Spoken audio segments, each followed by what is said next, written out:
धन्यवाद chairman sir.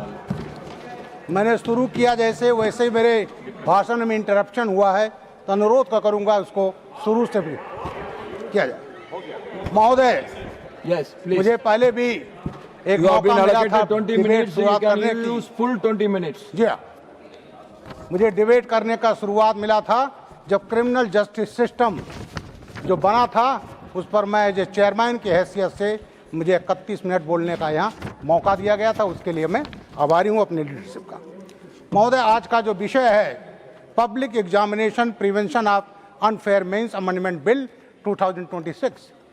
ये bill जो 2024 में एक्ट बना है, उस एक्ट के उसमें परिवर्तन करने के लिए लाया गया है और इसका उद्देश्य है जो 24 में बने अधिनियम में संशोधन करके परीक्षा में अनुचित साधनों का प्रयोग करने वालों के खिलाफ कार्रवाई जो बहुत ही प्रभावी हो।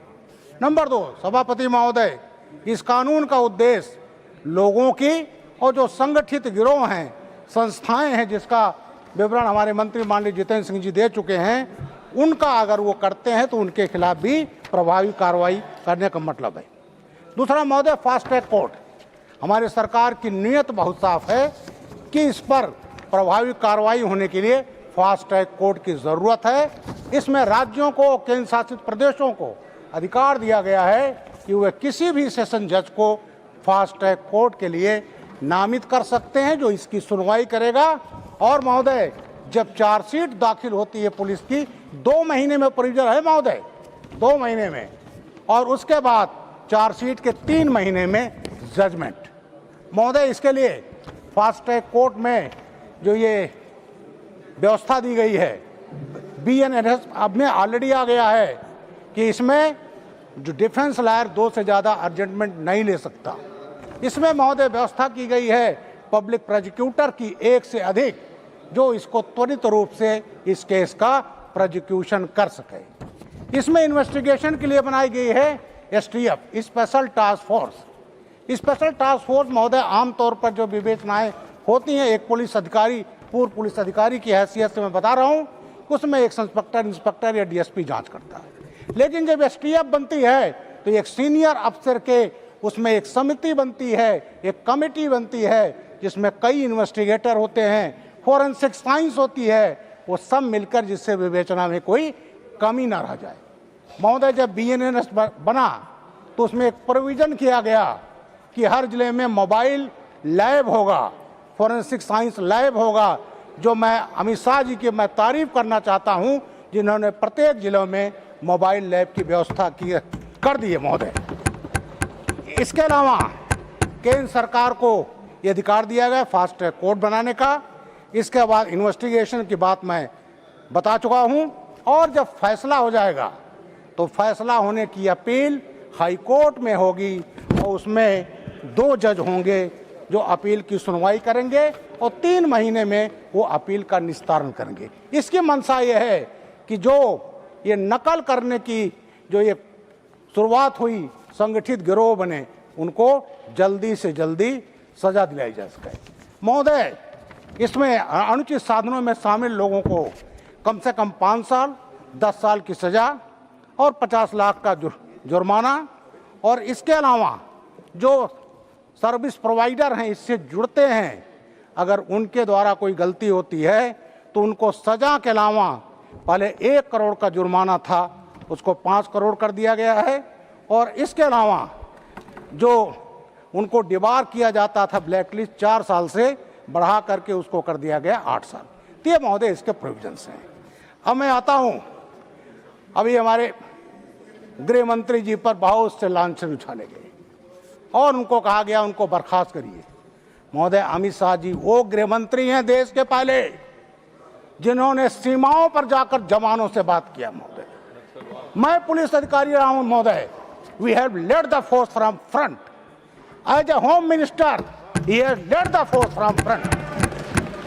जाकर सीमाओं पर बात करते हैं BSF के जवानों से, CRP ITBP के जवानों से, और उसी का परिणाम है सभापति महोदय कि आज आतंकवाद खत्म हो चुका, उसी का परिणाम है नक्सलवाद खत्म हो गया।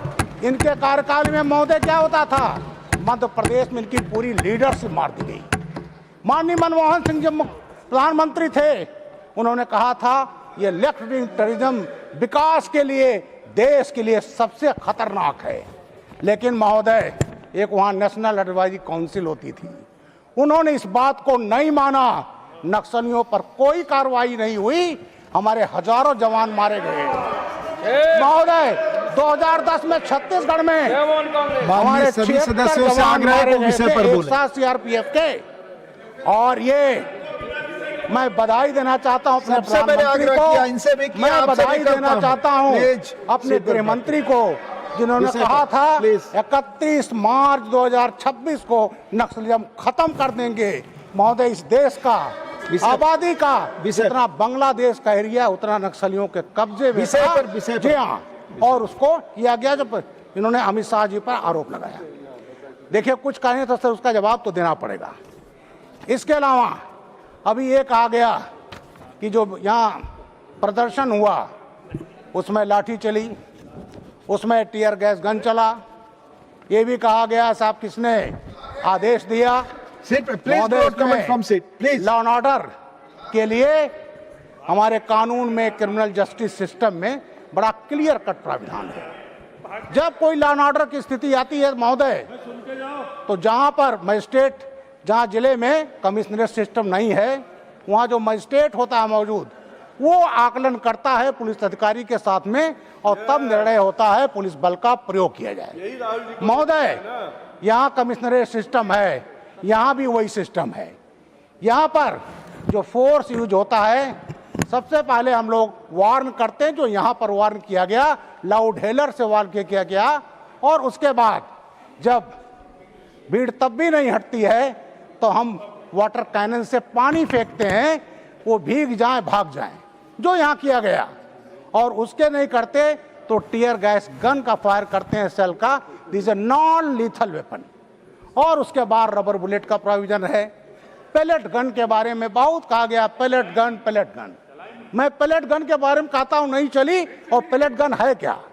पैलेट गन महोदय 12 बोर बंदूक होती है, और उसमें 6 नंबर का छर्रा हम लगाते हैं, और उसमें अगर फायर होता है तो स्किन डीप इंजरी आती है। मैं जब डीजीपी उत्तर प्रदेश था तो मैंने तब 1000 वो 12 बोर गन मैंने यूपी पुलिस के लिए खरीदा था। मकसद क्या है उसका? प्लीज, मकसद ये है श्रीमान, सीट पर बैठकर मकसद ये है, मिलेगा तब आप बोलेंगे ना। आपको महोदय मकसद ये है कि क्राउड पर अगर वो नॉन लीथल वेपन से नहीं हटती है तो उन पर राइफल से गोली न चलानी पड़े सभापति महोदय।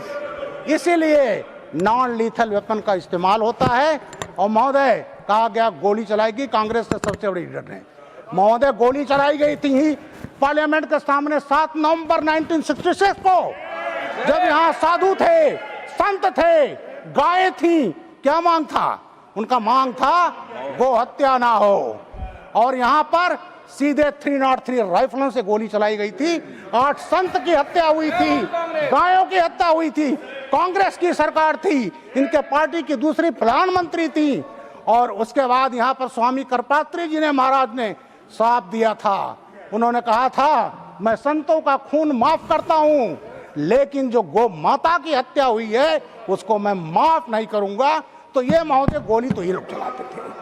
महोदय, अभी कहा गया असम में किए, बंगाल में किए, और बड़ी हठधर्मिता बीजेपी की रही कि छात्रों से इन्होंने वार्तालाप नहीं किया। हमारे मंत्री जी बैठे हैं यहीं पर, माननीय जितेंद्र सिंह जी, माननीय नड्डा जी, जब हुआ तो उन्होंने वार्तालाप किया छात्रों से किया, असामाजिक तत्वों से नहीं किया, पूरा प्रयास किया। और महोदय, हठधर्मिता थी कांग्रेस की। 1983 फरवरी इलेक्शन होना था असम का, उसमें ऑल असम स्टूडेंट संग्राम परिषद आसू और वहाँ के संगठन क्या डिमांड कर रहे थे कि चुनाव कराने के पहले जो बांग्लादेशी हैं, घुसपैठिए हैं, उनके वोटों लाखों लाख न डालेंगे, उनको हटा दो तब चुनाव कराओ। लेकिन हठधर्मिता ये हुई कि नहीं किया गया, अनशन जोर पकड़ा। और फरवरी 83 में नेली नरसंहार हुआ था महोदय। नेली 3000 से ज्यादा लोग मारे गए सर। तो ये हत्याएं तो ये कराते थे। कश्मीर हम अभी भूले नहीं है महोदय। ये लोग कह रहे हैं कि साहब आपने कुछ नहीं किया, अरे आप ही की सरकार थी, हजारों लाखों पंडित भगा दिए गए और वहाँ धर्मग्रंथों से, धर्म स्थलों से ऐलान होता था हिंदुओं चले जाओ, और क्या क्या मैं उसको यहाँ पर अपना उसको कह करके मैं अपने को कष्ट नहीं देना चाहता, और तब ये लोग चुप थे। आज भी उन पंडितों के बारे में जब कोई होता है तो उसकी बात नहीं उठाते। अब सभापति महोदय आता हूँ मैं। अभी हमारा समाजवादी पार्टी है, समाजवादी पार्टी के एक बड़े नेता का मैं बयान पढ़ रहा था कि साहब नीयत साफ होनी चाहिए, पेपर परीक्षा पर साफ नीयत जरूरी है। महोदय हमारी नीयत तो बिल्कुल साफ है, और नीयत साफ ना होती तो 2024 में ये हम एक्ट नहीं लाते। और उत्तर प्रदेश में महोदय हमारी नीयत साफ थी। जब 1992 में माननीय कल्याण सिंह जी मुख्यमंत्री थे और माननीय राजनाथ सिंह जी शिक्षा मंत्री थे, तो नकल विरोधी अध्यादेश लाए थे। महोदय यूपी बोर्ड दुनिया का सबसे बड़ा बोर्ड है, मैं भी उसी बोर्ड का रहा हूँ, उसी बोर्ड से पास किया हूँ। और जब ये हुई, ईमानदारी से परीक्षाएं होने लगी, क्योंकि जब एक सरकार 1989 में आई थी तो नकल का बोलबाला था, इसलिए ज़रूरत पड़ी, तो हमारी नीयत साफ थी। लेकिन जब 1993 का चुनाव हुआ तो समाजवादी पार्टी के बड़े नेता ने खुलेआम कहा था हमारी सरकार आएगी, कोई लड़का फेल नहीं होगा। महोदय परीक्षा में परीक्षा देते हैं तो फेल भी होते हैं, पास भी होते हैं। महोदय मैंने सन 70 में हाई स्कूल का इम्तहान दिया है और मेरी 77% पर यूपी में 43rd रैंक थी। मैंने 72 में इंटरमीडिएट दिया है तो मेरी 79% पर 10th रैंक थी। महोदय उस समय अगर इंटरमीडिएट का रिजल्ट 30-35% आ जाए तो बहुत अच्छा रिजल्ट आया है। हाई स्कूल का 40% टच हुआ, बहुत अच्छा आया। तो उस समय कहा गया कोई फेल नहीं होगा, और धुआंधार नकल हुई। बच्चे जाते थे किताबें लहराते हुए, एक पार्टी का जिंदाबाद बोलते हुए, और महोदय वहीं से शिक्षा माफिया की, नकल माफिया की शुरुआत हुई। और मुझे कष्ट के साथ कहना पड़ता है कि उत्तर प्रदेश नकल माफिया की राजधानी बन गई। दूसरे स्टेट के बच्चे आते थे, एग्जाम देने आते थे। तो महोदय ये हाल हमारे उत्तर प्रदेश का रहा। अब आता हूँ महोदय, इतना चूंकि समय भी मैं देख रहा हूँ, उसके बाद उसका परिणाम ये हुआ, एक सरकार आई 2003 से 2007, और उसमें पुलिस जवानों की भर्तियां हुई, और जब भर्तियां उसमें 14 IPS अफसर थे, उन्हीं को बार बार लगाया जाता था। और जब सरकार बदली 2007 में तो उसकी जांच हुई। जब जांच हुई तो उसमें देखा गया कि रिटर्न में लड़का कॉपी के अंदर 2 नंबर पाया है, कवर पेज पर 20 नंबर, और जो एग्जामिनर थे पता चला उसके अंदर अपने हाथ से लिख दिए। और जब जांच हुई 14 IPS अफसर सस्पेंड होते महोदय, और उस जांच में निकाले गए। उसके बाद हाईकोर्ट गए, हाईकोर्ट ने कहा कि जो लोग क्लीन हैं उनको पास कर दीजिए, और जो लोग गड़बड़ किए, जिनकी कापियां हाथों से लिखी गई हैं, उसको जो है छोड़ दीजिए। तो महोदय यूपी में हुआ। अब उसके बाद क्या था महोदय, हम ही DGP थे, हम लोगों ने बनाया भर्ती परीक्षा और प्रोन्नति बोर्ड। उस समय कोई मुझसे कहता था, मैंने कहा मुख्यमंत्री जी आज चाहें कि एक सिपाही भर्ती करवा लें तो नहीं करा सकती, और वो परीक्षा फुल प्रूफ थी। उसके बाद सर 2012 में सरकार आती है, फिर समाजवादी पार्टी की, तो ये कहा गया उसमें कि हम देखेंगे कि ये लोग, इनको कोई दिक्कत ना हो सिपाही भर्ती में। तो महोदय ना रहेगी बांस ना बजेगी बांसुरी। परीक्षा जो होता था रिटर्न एग्जाम, जिसमें मिनिमम क्वालिफिकेशन इंटरमीडिएट है, रिटर्न खत्म कर दिया गया, और केवल जो कुछ फिजिकल होता है, गेंद फेंका 20 फीट लिख दिया 60 फीट, और वो किया गया, और वो करके लिखित परीक्षा ही खत्म कर दिया गया। और जो नकल करके बच्चे लाए थे 80%, 90% हाई स्कूल इंटरमीडिएट उस पर, और उस पर महोदय सिपाहियों की भर्ती हुई, भ्रष्टाचार हुआ। तो महोदय ये चीजें, इतना ही नहीं छोड़ा गया। पीसीएस हमारे यहाँ उत्तर प्रदेश PCS, उसमें भी घपला किया गया। एक ऐसे व्यक्ति को चेयरमैन बनाया गया जिसका आपराधिक इतिहास था, उसकी क्षमता नहीं थी, 2013 से ही बच्चे उसके खिलाफ एजिटेशन कर रहे थे और महोदय हाई कोर्ट का उसमें आना पड़ा और उस चेयरमैन की अनिल यादव जी की जो वो थी उनको निकाल दिया गया। महोदय पीसीएस में गड़बड़ी हुई, तमाम ऐसी जगहों पर सेंटर बनाए गए जो एसडीएम डीएसपी भर्ती करती है रूरल एरिया में जहां नकल हो सके। एक जगह है करहल सर, मैं एसएसपी टावा भी रहा हूं, मैनपुरी उसके बॉर्डर पर है, इंटीरियर में सेंटर बनाए गए कि नकल कर सकें। और उसके बाद सर इंटरव्यू होता है, इंटरव्यू 200 नंबर को होता था पीसीएस में। उसमें जो शेड्यूल कास्ट के लोग थे उनको 80-90 नंबर मैक्सिमम, ओबीसी के 100 नंबर 105 नंबर और एक जाति विशेष के लोगों को 130 से 140 नंबर दिए गए महोदय। और उसमें भी गड़बड़ियां हुई, उसमें जांच हुआ, सीबीआई ने जांच किया, लेकिन महोदय वो जब चेयरमैन हटाए गए तो उसके पहले उन्होंने खेल खेल दिया। उन्होंने आदेश किया कि 6 महीने से जो ज़्यादा रिकॉर्ड है उसको डिस्ट्रॉय कर दिया जाए, वीड आउट कर दिया जाए। जब सीबीआई जांच करने गई तो रिकॉर्ड ही नहीं मिला महोदय। तो ये पार्टी ऐसी रही जहां नकल को इंस्टीट्यूशनलाइज किया गया, संस्थागत रूप दिया गया। और आज कहा जाता है कि साहब परीक्षा पर नियत साफ होनी चाहिए, नियत तो हमारी साफ है महोदय। अब बात अभी मैं सुन रहा था SC/ST का, महोदय मैं भी अनुसूचित जाति का हूँ। अनुसूचित जाति के साथ साथ मैंने देखा कि अनुसूचित जाति के लोगों के साथ जाति हुई है। उत्तर प्रदेश में एक संस्था चल रही है परिवार डेवलपमेंट अथॉरिटी, उसमें दलितों को भी परिवार डेवलपमेंट अथॉरिटी, उसमें दलितों को भी भ्रमित किया जा रहा है महोदय। वो पार्टी जिसने बाबा साहब के नाम पर बना था कन्नौज मेडिकल कॉलेज, बाबा साहब का नाम हटा दिया। इतनी नफ्तर बाबा साहब थे, जब योगी आदित्यनाथ जी आए हैं तब जाकर उसका नाम हुआ भीमराव अम्बेडकर यूनिवर्सिटी। लखनऊ में जनेश्वर मिश्रा पार्क है महोदय, 376 एकड़ का पार्क है महोदय, उसका नाम था भीमराव अंबेडकर ग्रीन गार्डन। जैसे ही 2012 में पार्टी पावर में आती है, बाबा साहब की नाम पट्टिका नोच कर फेंक दी गई महोदय, और हो गया जनेश्वर मिश्रा पार्क महोदय। इतना नहीं, अभी गुरु पूर्णिमा थी, मैं संत श्रीमद रविदास जी को कोटि कोटि नमन करता हूँ। वो हमारे प्रधानमंत्री जी के कॉन्स्टिट्यूएंसी वाराणसी के, काशी के, सीर गोवर्धनपुर के जो उनका जन्म स्थान है। हमारे प्रधानमंत्री जी वहाँ गए, कई बार गए, हमारे योगी आदित्यनाथ जी गए और वहाँ गए, पहले और पार्टियों के लोग नहीं जाते थे।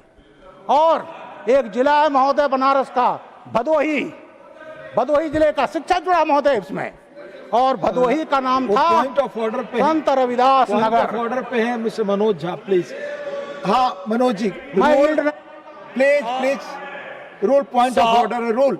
Thank you so much. Under Rule 110, that pertains to scope of debate.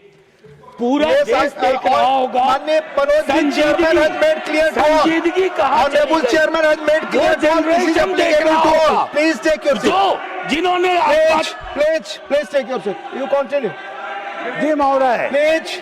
तो आज माननीय सदस्य को प्लीज, माननीय सदस्य जिले का नाम डिबेट आरंभ होने के पहले ही माननीय चेयरमैन ने इन सारी चीजों के बारे में आपको बता दिया। वो आप सबके लिए एप्लीकेबल है, आप सबके लिए एप्लीकेबल है। प्लीज। भदोही का नाम द्वारा रखा संत रविदास नगर, दलितों का सम्मान महोदय। जो उत्तर प्रदेश में भर्तियां हुई हैं, 9 लाख भर्तियां हुई हैं, कोई जांच नहीं, क्लियर और बिल्कुल ईमानदारी से हो रही है। पुलिस में 2,38,000 भर्तियां हुई हैं महोदय, और उसमें महिलाओं की भागीदारी करीब 40 लाख है।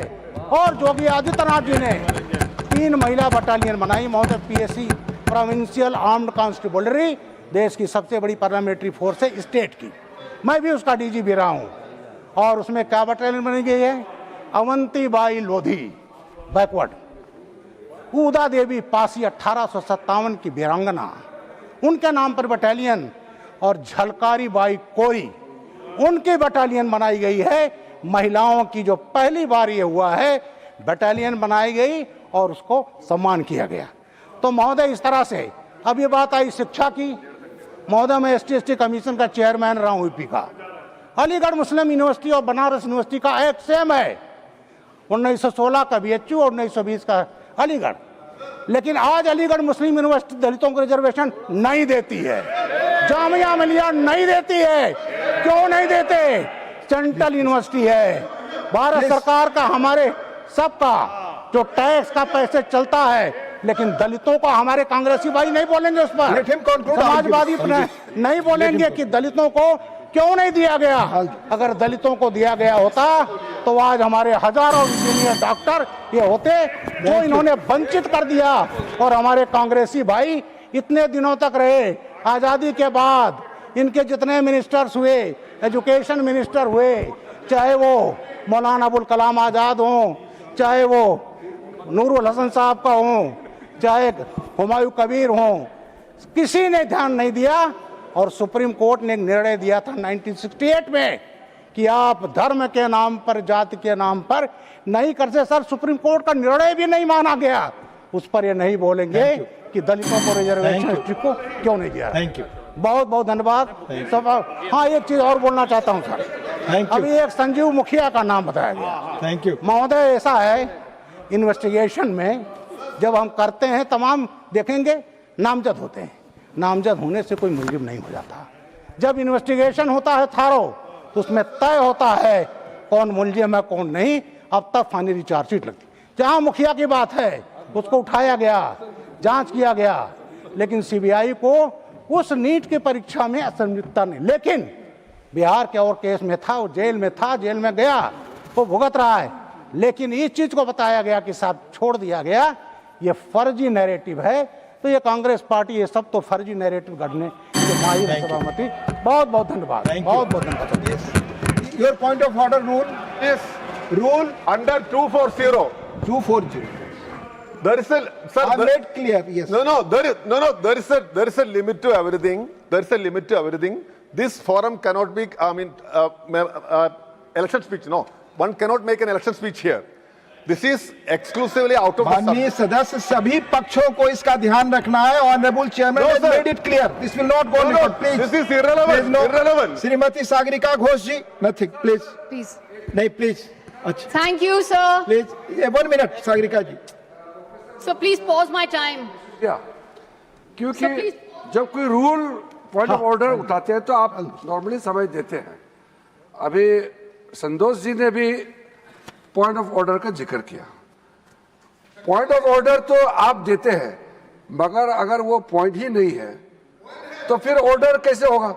ये प्रोफेसर साहब ने जो उठाया उस समय उठाना चाहिए था जब खरगे जी बिल से बाहर पूरा भाषण दे रहे थे, तब आप ये पॉइंट ऑफ ऑर्डर उठाना चाहिए था।